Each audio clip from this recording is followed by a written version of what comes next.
అఖిలాండ కోటి బ్రహ్మాండ నాయకుడైన శ్రీనివాస పరబ్రహ్మ యొక్క దివ్యానుగ్రహ విశేషం చేత ప్రతిరోజు మనం మహాభారత అంతర్గత అరణ్య పర్వంలోని విషయాలను తెలుసుకుంటూ ఉన్నాము. నారాయణం నమస్కృత్య నరం చైవ నరోత్తమం దేవీం సరస్వతీం వ్యాసం తతో జయముదీరయే.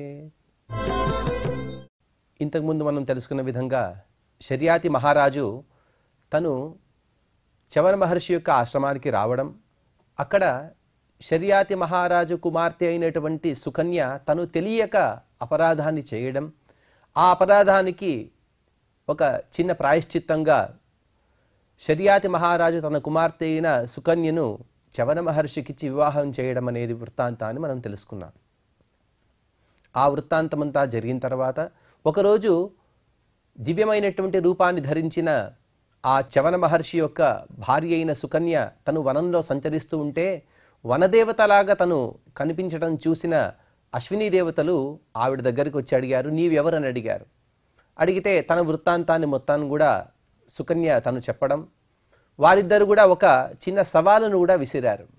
మేమిద్దరం కూడా నిన్ను కామిస్తున్నాము, నిన్ను కోరుకుంటున్నాము, కాబట్టి నీవు మా ఇద్దరిలో అనగా అశ్విని దేవతలు మేమిద్దరము, అలాగే మాతో పాటు చవన మహర్షి కూడా ఉంటారు, మేమందరం కూడా ఒకే రూపాన్ని ధరించిన సందర్భంలో మా ముగ్గురిలో ఒకరిని నీవు వివాహం చేసుకోవాలి అని అడిగారు. అలా వివాహం చేసుకుంటే అకస్మాత్తుగా నీవు నీ భర్తనే పొందితే నీ భర్తకు ఉత్తమమైనటువంటి రూపాన్ని మేము ప్రసాదిస్తాము అని వారిద్దరు కూడా అడిగారు. ఈ జరిగిన వృత్తాంతాన్ని సుకన్య తను వెళ్ళి చవన మహర్షికి చెప్పడం, చవన మహర్షి కూడా ఈ సవాలును ఒప్పుకున్నారు. అంటే ఇది ఎంత ప్రమాదకరమని ఒకచోట మనం అనుకోవచ్చు. ఒక విధంగా చాలా ప్రమాదకరమైతే మరొక విధంగా ఆ సుకన్య యొక్క పాతివ్రత్యానికి ఉత్తమమైనటువంటి పరీక్ష ఇది. సుకన్య ఉత్తమమైనటువంటి రూపం, యవ్వనం, చిన్న వయసులో కూడా ఉన్నది. చవన మహర్షి మాత్రం వృద్ధాప్యంలో ఉన్నారు, అన్ని ఇంద్రియాలు కూడా జర్జరితమైపోయాయి. అటువంటి ముసలివాడైనటువంటి పతిని కట్టుకొని ఏం ఉపయోగం, మాతో ఉండమని కోరిన అశ్విని దేవతల సవాలుకు హూ అంటూ ఒప్పుకొని ఆవిడ ఈ సవాలును ఒప్పుకొనగా చవన మహర్షి కూడా దానికి సరే అన్నారు. అప్పుడు చవన మహర్షిని తీసుకొని అశ్విని దేవతలు వారిద్దరు కూడా వచ్చిన సందర్భంలో ఊజతూ రాజపుత్రీతాం పతిస్తవ విషత్వపః తతోంబశ్చవన శీఘ్రం రూపార్థి ప్రవివేశ. అశ్విని దేవతలు ఒక చిన్న కొలను చూపించారు, సరోవరాన్ని చూపించారు. ఈ సరోవరంలో నీ భర్త అయినటువంటి చవనుడు సరోవరాన్ని ప్రవేశించని అని వారు కోరారు. కోరిన సందర్భంలో చవన మహర్షి కూడా ఆ సరోవరాన్ని ప్రవేశించారు. ఎందుకంటే రూపార్థి, ఉత్తమమైన రూపాన్ని పొందడానికి ఆసక్తి కలిగిన వారై. అంటే చవన మహర్షికి ఐహికమైనటువంటి పదార్థాలపైన ఎటువంటి అపేక్ష లేదు, కానీ ఇంకా ఆ యవ్వనాన్ని పొందితే ఆ యవ్వన సందర్భంలో ధర్మాన్ని ఎక్కువ ఆచరించవచ్చు అనే ఒక కోరిక కలిగిన వారై ఉత్తమ రూపాన్ని కాంక్షిస్తూ, ఇంకొక కారణం ఏంటంటే తన భార్య అయినటువంటి సుకన్య మంచి యవ్వనంలో ఉంది కాబట్టి తను కూడా యవ్వనాన్ని పొందితే ఆవిడ కూడా సుఖంగా ఉండొచ్చు అనే ఒక సత్సంకల్పంతో రూపార్థి, మంచి రూపాన్ని కోరుకున్న వారై ప్రవివేశ, ఆ కొలను ప్రవేశించారు. అశ్వినావపి తద్రాజన్ సరః ప్రావిశతాం తదా తతో ముహూర్తాదుత్తీర్ణాః సర్వేతే సరసస్తదా. అశ్విని దేవతలు నా సత్యవని వారిని అంటారు. వారిద్దరు కూడా ఆ చవన మహర్షితో సహా ఆ కొలనును ప్రవేశించారు. కొలను ప్రవేశించిన తర్వాత ఒక ముహూర్త కాలం గడిచింది. ఒక ముహూర్తానంతరం వారు ముగ్గురు కూడా పైకి వచ్చారు. ఒక ముహూర్తం అంటే ఇక్కడ నీలకంఠాచార్యుల వారు చెబుతారు, ఒక ముహూర్తం అనడానికి రెండు అర్థాలు ఉన్నాయి. ఒక ముహూర్తము అంటే 48 నిమిషాలు అని ఒక అర్థమైతే, ఇంకొక అర్థం ఏంటంటే కొంతకాలం, కొన్ని నిమిషాలు, దాన్ని కూడా ముహూర్తం అని అంటారు. అలా కొన్ని నిమిషాలు గడిచిన తర్వాత ముగ్గురు కూడా బయటికి వచ్చారు. బయటికి వచ్చిన తర్వాత వారు ముగ్గురు ఎలా ఉన్నారు? దివ్య రూప ధరాసర్వే యువానో మృష్టకుండలాః తుల్యవేష ధరాశ్చైవ మనసః ప్రీతివర్ధనాః. దివ్య రూపధరాః, దేవతల వలె రూపాన్ని కలిగిన వారే ఉన్నారు. మానవులకి అతీతమైనటువంటి విషయము దేవతల రూపం. శరీరం నుండి ఎటువంటి దుర్వాసన రాదు, నిద్ర అనేది ఉండదు. నిద్ర లేకపోతే మనిషి చాలా అలసిపోతాడు, కళ్ళ చుట్టూ నలుపు వచ్చేస్తుంది. ఆహారం లేకపోతే అలసిపోతాడు మనిషి. కానీ మానవులకు ఉన్నటువంటి శ్రమాదులు ఏవీ లేని రూపాన్ని ధరించిన వారై ఉన్నారు. యువానః, మంచి యవ్వనంలో ఉన్నారు. ఆ యవ్వన వయస్సు అనేది ఎప్పటి నుండి ఆరంభమవుతుందంటే 16 సంవత్సరాల నుండి ఆరంభమవుతుంది. దేవతలందరూ కూడా ఎప్పటికి కూడా 16 సంవత్సరాల యువకుల వలె ఉంటారు. అటువంటి రూపాన్ని కూడా వీరు ధరించారు. మృష్ట కుండలాహ, మంచి మిలమిల మెరిసేటువంటి కుండలాలను ధరించారు. కుండలం అంటే కుండలం మాత్రం కాదు, ఇతర అన్ని ఆభరణాలు కూడా ధరించారు. తుల్య వేషధరాశ్చైవ, చవన మహర్షి అలాగే అశ్విని దేవతలు ముగ్గురు కూడా ఒకే విధమైనటువంటి వేషాన్ని ధరించిన వారే ఉన్నారు. మనసః ప్రీతివర్ధనాః, చివరి మాట చెబుతారు ఒకే ఒక మాటలో, వారిని చూస్తే ఇంకా చూడాలి అనే అనిపించే విధంగా ఉత్తమమైనటువంటి రూపాన్ని కలిగిన వారి ముగ్గురు కూడా బయటికి వచ్చారు. బయటికి వచ్చి ముగ్గురు కూడా ఏకకంఠంతో ఒక మాటను చెబుతున్నారు. తే బ్రువన్ సహితా సర్వే వృణీష్వాన్య తమం శుభే అస్మాకం ఇప్సితం భద్రే పతిత్వే వరవర్ణిని. వారు సంబోధిస్తున్నారు, హే శుభే, హే వరవర్ణిని, హే మంగళమైనటువంటి చరిత్ర గల ఓ సుకన్య, హే వరవర్ణిని. వర్ణం అనే దానికి 2 అర్థాలు. ఉత్తమమైనటువంటి క్షత్రియ వంశలో మహాతపస్వి అయినటువంటి వర్ణాశ్రమ ధర్మాలను ఆచరించేటువంటి చవన మహర్షి యొక్క భార్య అయినటువంటి ఓ సుకన్యాదేవి, మా ముగ్గురిలో ఒకరిని నీవు నీ పతిగా కోరుకో అని వారు ముగ్గురు కూడా ఏకకంఠంతో చెప్పారట. ఎంత పెద్ద పరీక్ష చూడండి. ఇద్దరు పరపురుషులై ఉంటే ఒకడు మాత్రం స్వపురుషుడు అనగా తన పతి. ఆ ముగ్గురిలో ఒకరిని కోరుకోవాలి, ముగ్గురు కూడా ఒకే రకంగా ఉన్నారు.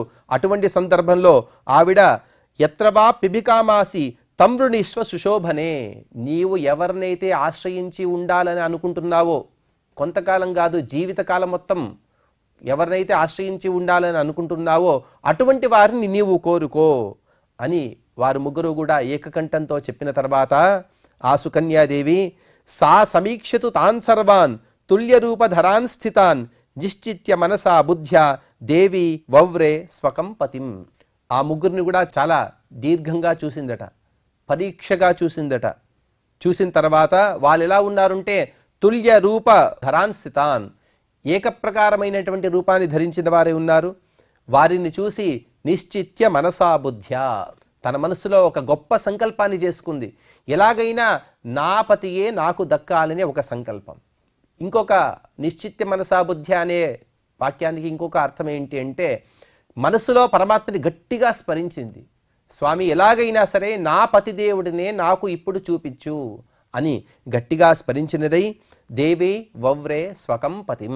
చిన్న ఆటలాగా అనిపిస్తోంది ఈ అంత వృత్తాంతం కూడా, అందుకోసమే దేవి అని అన్నారు.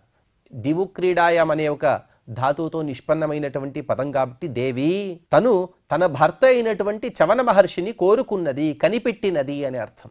ముగ్గురిలో మీరిద్దరూ అశ్విని దేవతలైతే ఇతనే నా పతి అని ఒకే రూపాన్ని ధరించినప్పటికీ కూడా తన పతిని గుర్తుపట్టినదై తన పతికి అక్కడే నమస్కారం కూడా చేసినది. లబ్ధ్వాతు చవనో భార్యాం వయోరూపం చ వాంఛితం హృష్టో బ్రవీన్ మహాతేజాః తౌ నాసత్యౌ ఇదం వచః. తన భార్య ఎప్పుడైతే కనిపెట్టినదో చాలా సంతోషమైపోయినది ఆ చవన మహర్షికి. చాలా సంతోషంతో ఒకచోట సంతోషం ఏంటంటే తన భార్య తను కనిపెట్టడం ఒక సంతోషం అయితే, ఇంకొక సంతోషానికి కారణం ఏంటంటే తనకు యవ్వనం వచ్చేసింది. అటువంటి యవ్వనం వచ్చింది, తనకు కావలసిన రూపం కూడా వచ్చేసింది, తన భార్య తను గుర్తుపట్టినది.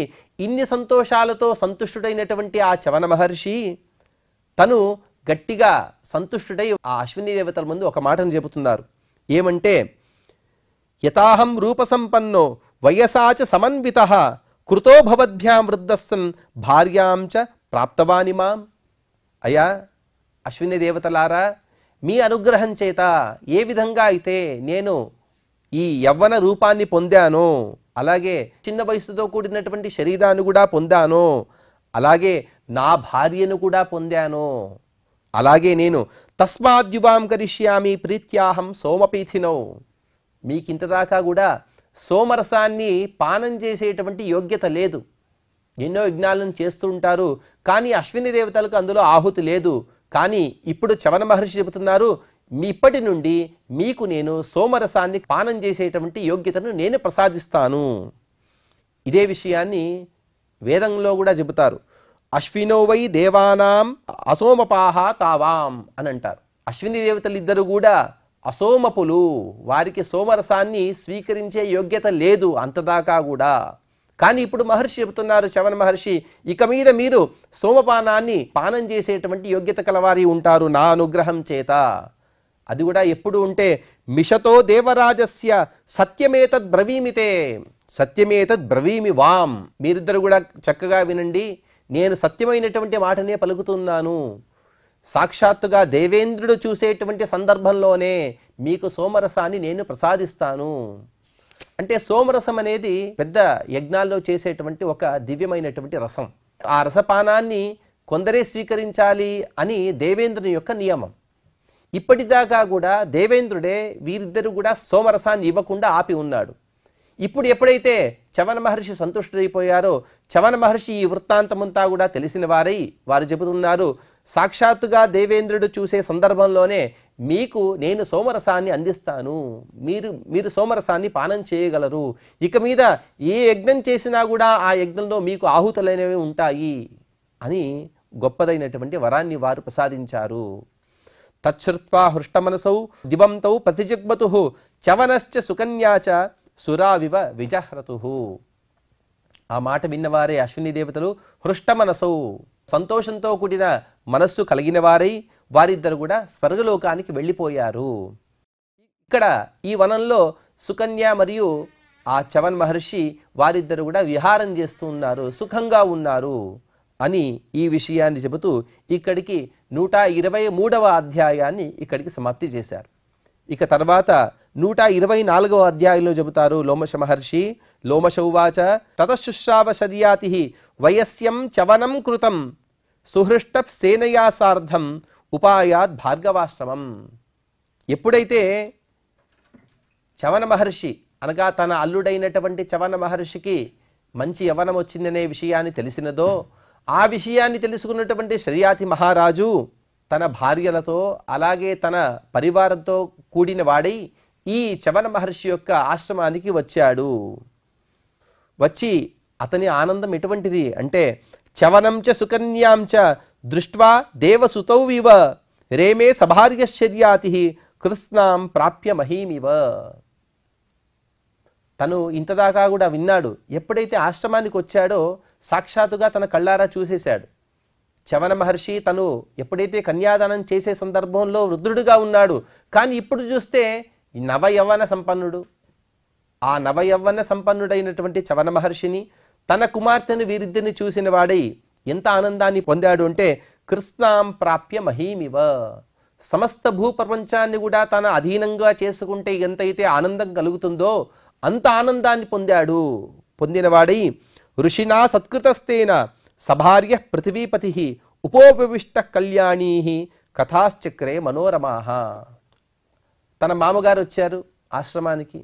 వచ్చిన తర్వాత చవన మహర్షి లేచి నిలబడి వారికి అర్ఘ్యపాద్యాదులను సమర్పించి వారికి ఉచితమైనటువంటి సత్కారాలను చేసి వారిని కూర్చోపెట్టిన తర్వాత వారి పరివారాన్ని కూడా తనకు చేతనైనంత సత్కారాలను చేసిన తర్వాత వారిద్దరూ ఏం చేశారుంటే ఉపోవిష్ట కళ్యాణీ కథాశ్చక్రే మనోరమాహ. ఏదో వార్తాలాపం చేయలేదు వారందరూ కూడా. కళ్యాణీ కథాహ చక్రే, మంగళకరమైనటువంటి మాటలను విన్నారు అంటే పరమాత్మ యొక్క కథలను విన్నారు అని అర్థం. నీలకంఠాచార్యులు వారు చెబుతారు, అక్కడ వారిద్దరు కూడా ఏదో వార్తాలాపం చేస్తూ సమయాన్ని వ్యర్థం చేయలేదు, కానీ ఇప్పుడు జరిగిన వృత్తాంతమంతా కూడా ఆ పరమాత్మ యొక్క అనుగ్రహము, ఆ పరమాత్మ యొక్క ప్రసాదం వలనే మనకి ఇటువంటి స్థితిగతులు కలుగుతున్నాయి అనే ఒక దివ్యమైనటువంటి భావన కలిగిన వారై పరమాత్మను తను స్మరించారు. అథైనం భార్గవో రాజన్ ఉవాచ పరిసాంత్వయన్ యాజయిష్యామి రాజన్ స్వాం సంభారాన్ అవకల్పయ. ఇక చవన మహర్షి ఈ మాటను చెబుతున్నారు. చవన మహర్షి చెబుతున్నారు, పరిసాంత్వయన్, ఇంతదాకా కూడా జరిగిన వృత్తాంతాన్ని చూసిన ఆ శర్యాతి మహారాజుకి ఏమి చెయ్యాలో పాలు పోవటలేదు. పాలు పోక ఏదేదో మాట్లాడుతున్నారు. అప్పుడు సందర్భంలో చవన మహర్షి పరిసాంత్వయన్, వారిని కాస్త సమాధాన పరుస్తూ ఒక మాటని చెప్పారట, అయ్యా నేను మీ చేత యజ్ఞాన్ని చేయిస్తాను, తన మామగారికి చెప్పారు చవన మహర్షి గారు శర్యాతి మహారాజుకి, నేను మీ చేత యజ్ఞాన్ని చేయిస్తాను, యజ్ఞానికి కావలసినటువంటి సంభారాలు ఏవైతే పదార్థాలు ఉంటాయో నెయ్యి లేకపోతే సమిధలు ఇటువంటి పదార్థాలన్నీ కూడా మీరు సంగ్రహం చేయండి, వాటిని తెప్పించండి అని చెప్పారట. చెప్పిన తర్వాత తతః పరమసంహృష్టః శర్యాతి రవణీపతి చవనస్య మహారాజ తద్వాక్యం ప్రత్యపూజయత. ఆ మాట విన్నగానే ఇంతదాకా కూడా చవన మహర్షి ఒకే ఒక మాట చెప్పారు. పూర్వం నాకు కన్యాదానం చేయమనన్నారు, ఆ మాట విని కన్యాదానం చేసి వెళ్ళిపోయారు. అప్పుడు చవన మహర్షి యొక్క కంఠం యొక్క పరిచయమే లేదు. కానీ ఇప్పుడు వింటున్నారు. 16 సంవత్సరాల అబ్బాయి ఎలాగైతే మాట్లాడితే కంఠం మంచి కంచు గంటలాగా ఉంటుందో అటువంటి ఆ కంఠాన్ని విని సంతోషాన్ని పొంది ఆ అవనీపతి అయినటువంటి రాజు అయినటువంటి శర్యాతి మహారాజు ఆ చవన మహర్షి యొక్క వాక్యాన్ని ప్రత్యపూజయత, దాన్ని సత్కరించారు. అంటే వారి మాటను విన్నారు. విని ప్రశస్తే హనియజ్ఞే సర్వకామ సమృద్ధిమత కారయామాస శర్యాతి యజ్ఞ ఆయతనం ఉత్తమం. ఆ మహర్షి యొక్క మాటను విన్న శర్యాతి మహారాజు ఏం చేశారు అనే విషయాన్ని ఈ శ్లోకంలో చెప్పలేదు. వృత్తాంతంలో ప్రత్యపూజయత, సత్కరించారు ఇంతే అని చెప్పారు. కానీ వ్యాఖ్యానకారులు చెబుతారు ప్రత్యపూజయత అంటే అర్థం ఏంటంటే వారు ఏదైతే హోమ సామగ్రిని చెప్పారో ఆ అన్ని హోమ సామగ్రులను కూడా తెప్పించారు. తెప్పించిన తర్వాత ప్రశస్తే అహని, ఒక యజ్ఞాన్ని చెయ్యాలంటే ఆ యజమాని ఎవరైతే ఉంటారో ఆ యజమాని యొక్క నక్షత్రానికి అనుగుణమైనటువంటి రోజున దాన్ని తారాబలము అంటారు. అలాగే యజ్ఞం చేసే సమయంలో చంద్రుడు ఉచ్చస్థితిలో ఉండాలి, దాన్ని చంద్రబలము అంటారు.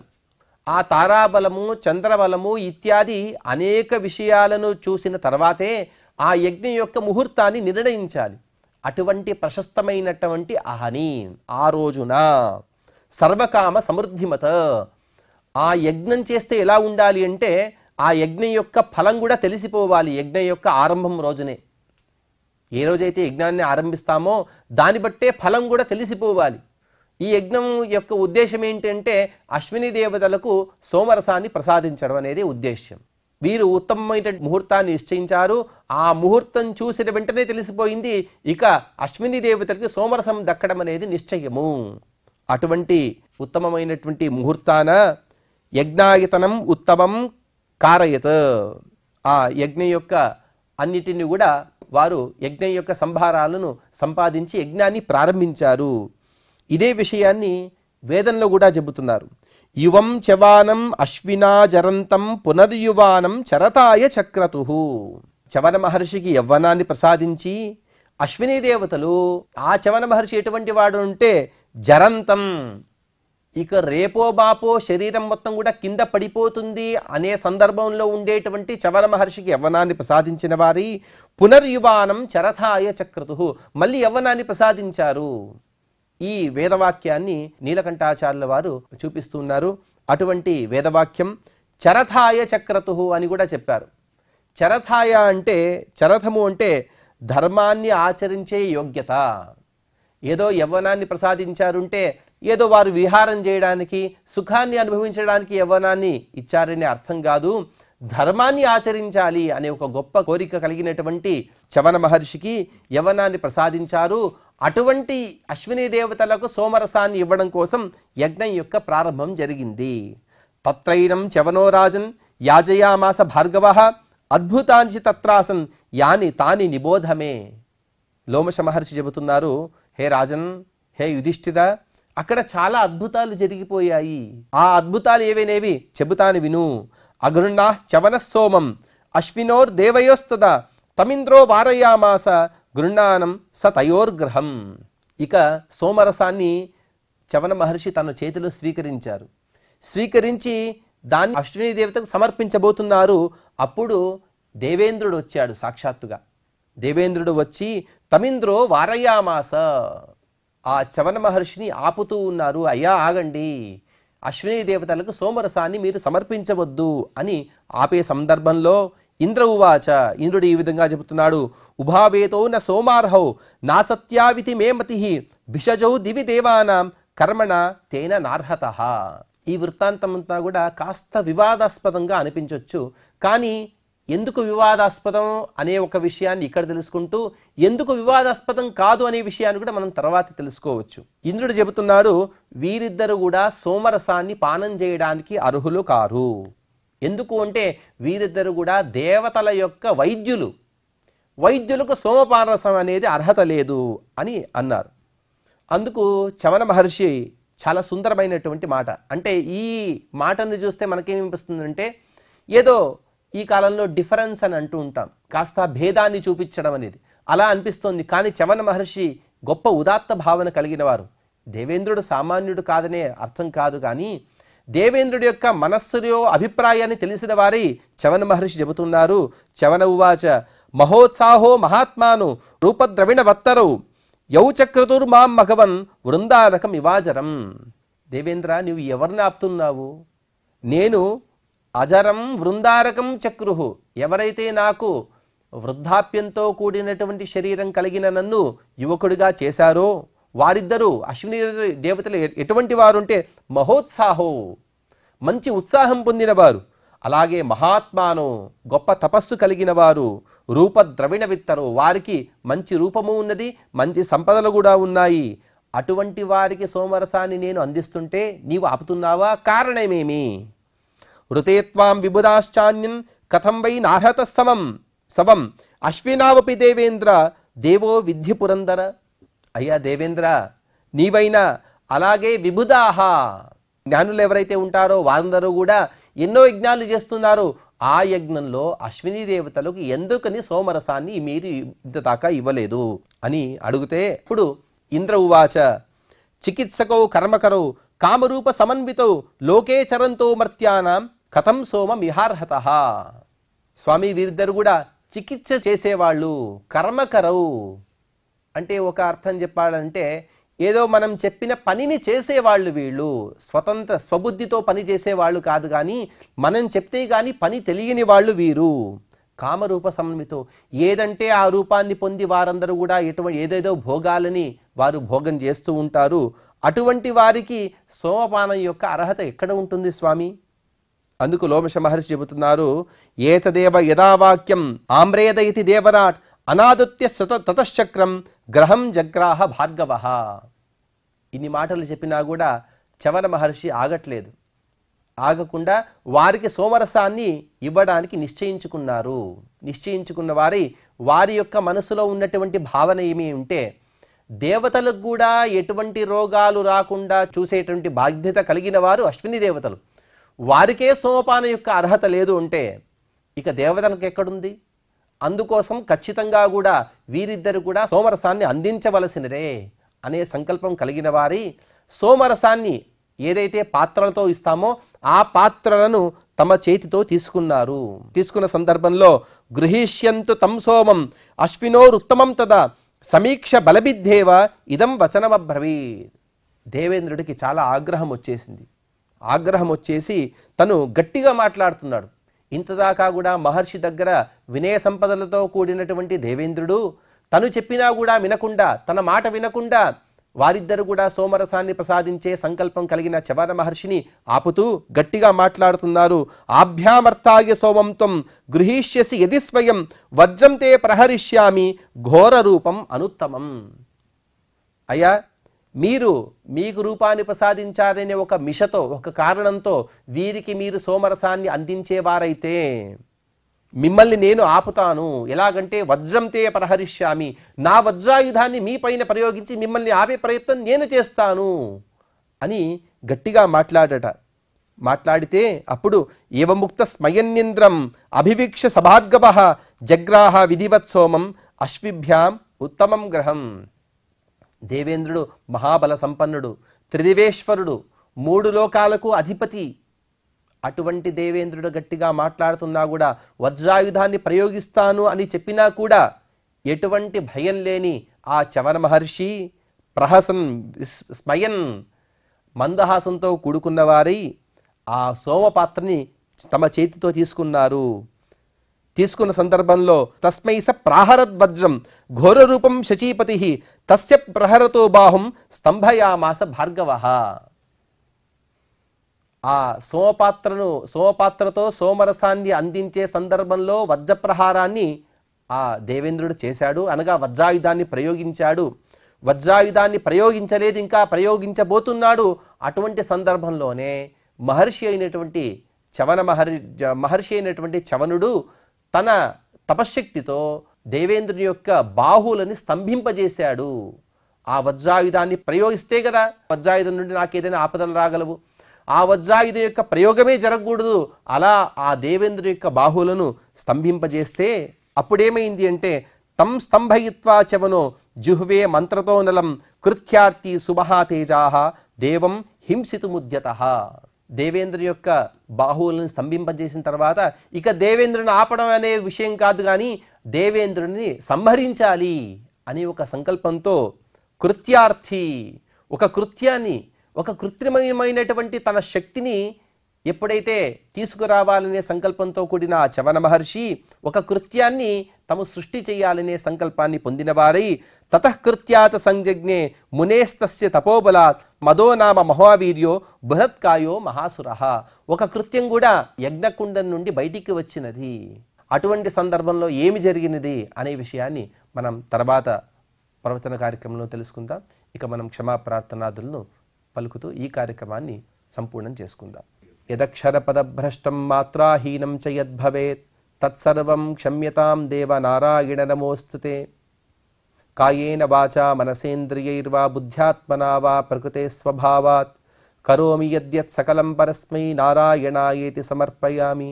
శ్రియః కాంతాయ కళ్యాణ నిధయే నిధయేర్థినాం శ్రీవేంకటనివాసాయ శ్రీనివాసాయ మంగళం.